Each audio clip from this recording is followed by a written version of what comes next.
Madam Toastmaster, for this great introduction. And indeed, all, I encourage you to come and watch Saturday. It's going to be a lot of fun and a lot of great speakers and evaluators. Definitely worth your time. Now we are in for a treat, because William is going to share with us not just something about impactful speaking, but what he thinks are the foundations of impactful speaking, the building blocks.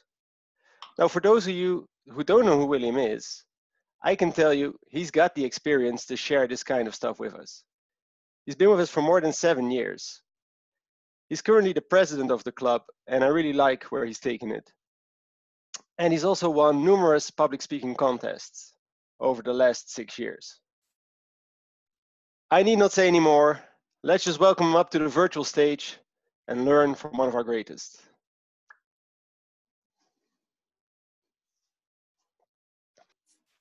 Thank you, Peter. Fellow Toastmasters and dear guests, I enjoy the fact I get this opportunity to share with you a few things from my experience. Mostly we'll be using slides to do this, but I do want to start off by just saying a few times in the training, I'll ask questions and I'll want some answers from 1 or 2 people. When you answer them though, I do ask that you keep them very brief because we only have 20 minutes and we have to keep it short.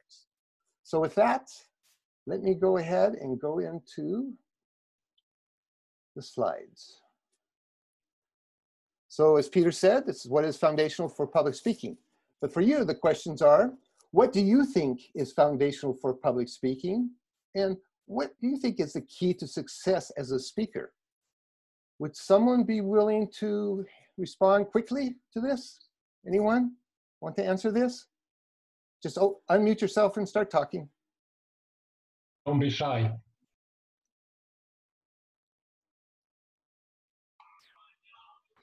Hello, do you hear me? Yeah? I'm Petronella. I believe that the foundation for public speaking is not to be afraid of people. That's the first thing that you need to have, not to have that track of stage or something. And the key to the success of public speaking is that you have to know exactly what are you talking about. That's my opinion. If you don't know what are you talking about, shut up. Okay, thank you very much. Now I'll give you my answer to it. You know, what I think is foundational, let's say of foundational importance for creating and delivering engaging and impactful speeches is that understanding that public speaking involves a relationship. Actually, it involves 3 relationships, okay? The relationship between the speaker and the content, the relationship between the speaker and the audience, and the relationship between the audience and the content, okay? As a speaker, you use your relationship with the audience and the content to create a relationship between the audience and the content. Now, here's a quote that says the same thing in a different way. There are 3 things to aim at in public speaking. First, to get into your subject, then to get your subject into you, yourself, and lastly, to get your subject into the heart of your audience. Now, notice he says that to get your subject into the heart of the audience, of your audience. See, it's not enough to just get knowledge into your audience's head, which is a long time ago. That's basically what all I would try to do. You see, that's why it's important to understand the relationships involved in public speaking.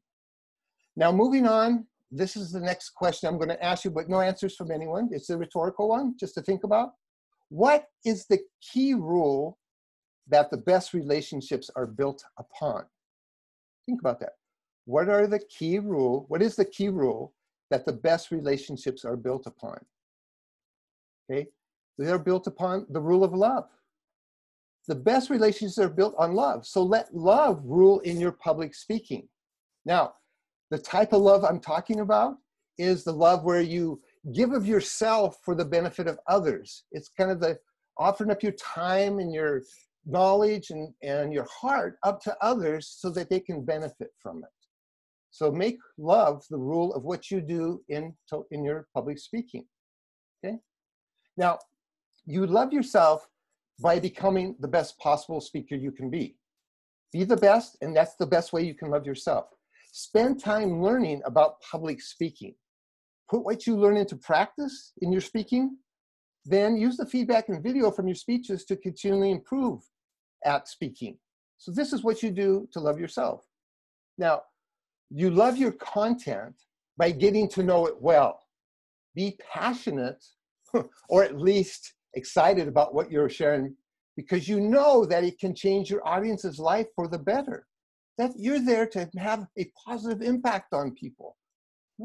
Now, you love your audience by making them your main focus. Realize it's not about you. It really is not. It's about your audience. Get to know about them early in the preparation process and seek to transform their lives for the better with your speech. Okay? Now, I have a few questions I want to ask you about these 3 public relationships. Now, remember, I'm going to ask a couple of questions, but really keep your answers really brief. Okay, thank you. Okay, the first one is regarding the speaker. I have 2 questions for you. Okay, how do you want your audience to view you? And what is your audience expectation of you? I would like to have a guest that's not a member to share their thoughts about these 2 questions briefly. Just unmute yourself and start talking.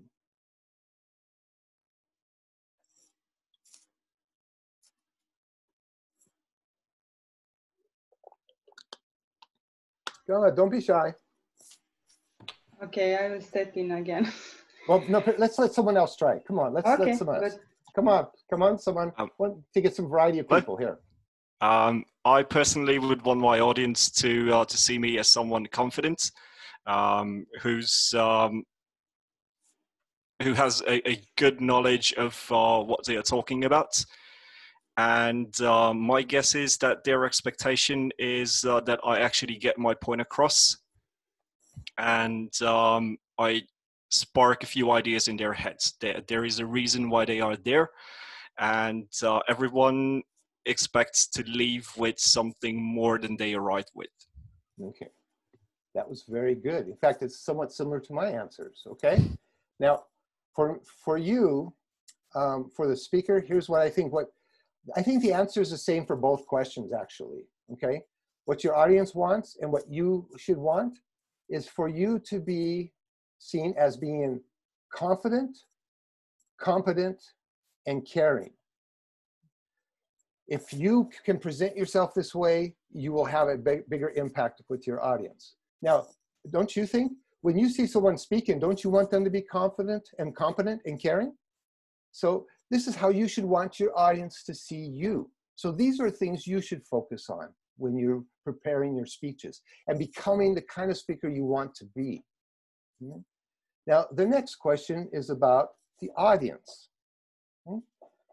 How do you want your speeches to change your audience? Okay. Now let's have a member of our club answer this question. Someone from the club? What do you think?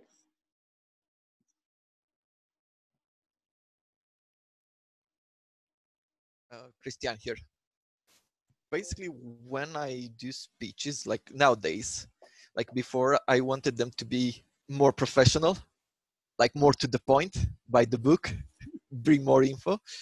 Nowadays, I think I want them to be a bit more relaxed, like just like that some things are how they are, and just understand what they want to do in life and go forward with that, trying to grow. Okay, all right, thank you very much. For me, here's what I think. Here's how I want my speeches to change people. I want it to change how they think, how they feel, and how they live.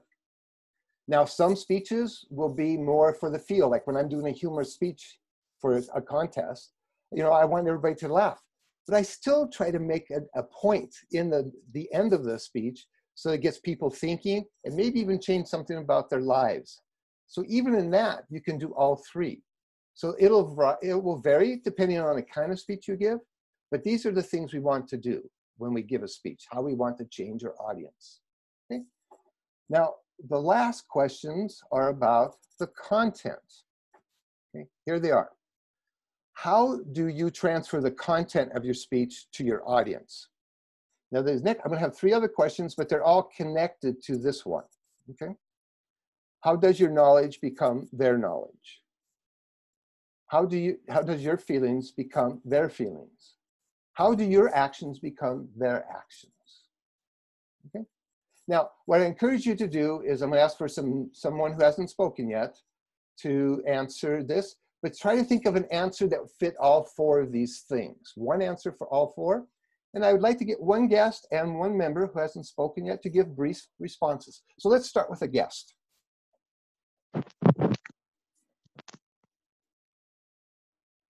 Hi, William. Carmen speaking. Hey there. Hello. Hey. Hi. I think you can transfer the content of your speech to your audience by your passion. I think this is the most important thing into your speech, the passion of transmitting things, of delivering the content to your audience. Your involvement, the passion, of course, the examples, because how do your actions become their actions? I think you should act like in the,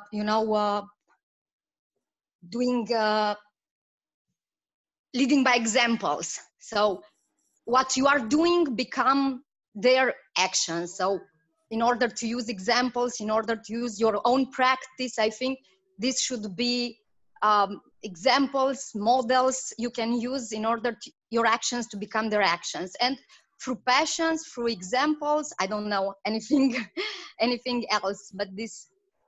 Okay, thanks a lot. All right, one of the members?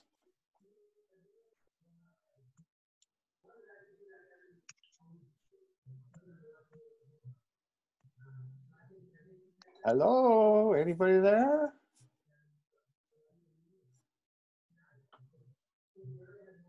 Yes, Lenka, please speak. Well, I completely agree with Carmen, what she said about these tools, about the passion, how to deliver, transfer the emotions, all my knowledge and actions to other people.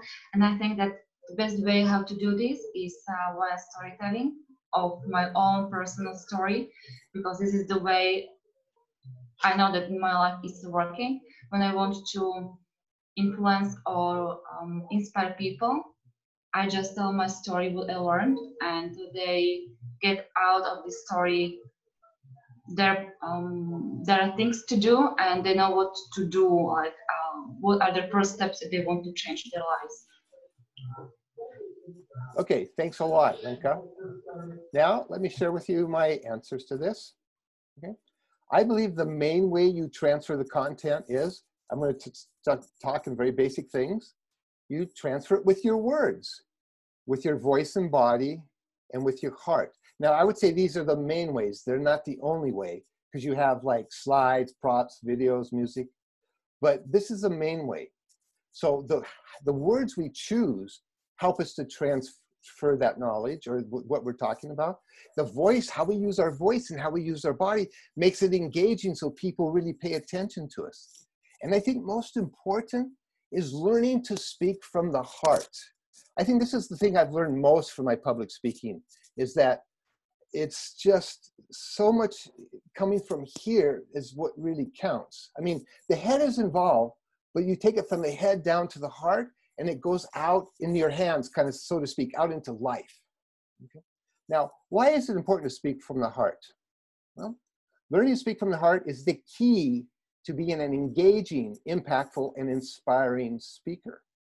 You know, I like what Gary Gennard said about this. He's one of my favorite public speaking bloggers. And here's what he said. It's not just what's in your mind that makes people like and listen to you, it's what's in your heart. So this is really the important thing. Because see, most of us, when we start out in our public speaking experience, we speak mainly from our heads, okay? We're spending all of our effort, energy in our minds, thinking about what we're going to say, how we're going to say it, and wondering if the audience is thinking about us. See, we're totally focused on ourselves. And this is normal at the beginning, okay? But we should strive to grow as speakers and get our attention off ourselves and onto our audience. Seek to know them and to love them. So that is what will help you to really do better at connecting with your audience, engaging your audience, and changing your audience. Now, here's a quote that points this out. When you learn how to speak from the heart, you're almost certain to captivate your audience. You're able to make a special connection with them because you're being genuine. You're showing them that what you're talking about matters to you and that it should matter to them. And so this fits in exactly with what some of the comments we had earlier from our guest about what's important, okay? And I saw this happen in one of my speeches. You know, last spring in the speech contest, I did a speech about working with babies in orphanages, babies and toddlers, and I connected it to growing up with a father who did not love me. And I was blown away. Oh, by the way, the title was The Power of Love, and a lot of you know about it. But I was blown away what I saw happen, because I really spoke from the heart. And at the district contest in Cluj, I almost cried. I had to stop and look at the ground, because if I would have kept looking at everybody, I would have started crying. And, you know, in 7 minutes, you don't want to spend your time crying, you know. But anyway, but I could see the impact my speech was having on people. And that was a very powerful experience for me. At our local club, I saw Roxana be really impacted about it. You know, most of the guys are like, whatever, you know. And then at the area contest, I was blown away. I don't know how many people were there, 30, 40, but I think half of them came up to me afterwards and either gave me a hug or they told me how it impacted. And when I was speaking, I could see it on their faces. And Mihaila, the contest chair, when I got done speaking, she told everybody, wait a minute, I can't get up right now because I'm too emotional. So you could see it affect her. And at the divisional and the district, I saw the same thing. People coming up and hugging me and telling me how much it impacted them. And I even got emails from a few people, and even the crew who did the videoing for the district conference, they come up afterwards to me and said they were blown away by it and asked me to come and sit down with them and talk about it. So it was really amazing to experience that. And so because of my experience, I want to really encourage you to work hard at establishing a solid foundation in your relationship with your content when you're preparing your speeches, and with knowing your audience and connecting with them. Let love rule in your public speaking and all that you do, and speak from the heart. Because if you do, you will change the world. Thank you. Madam Toastmaster.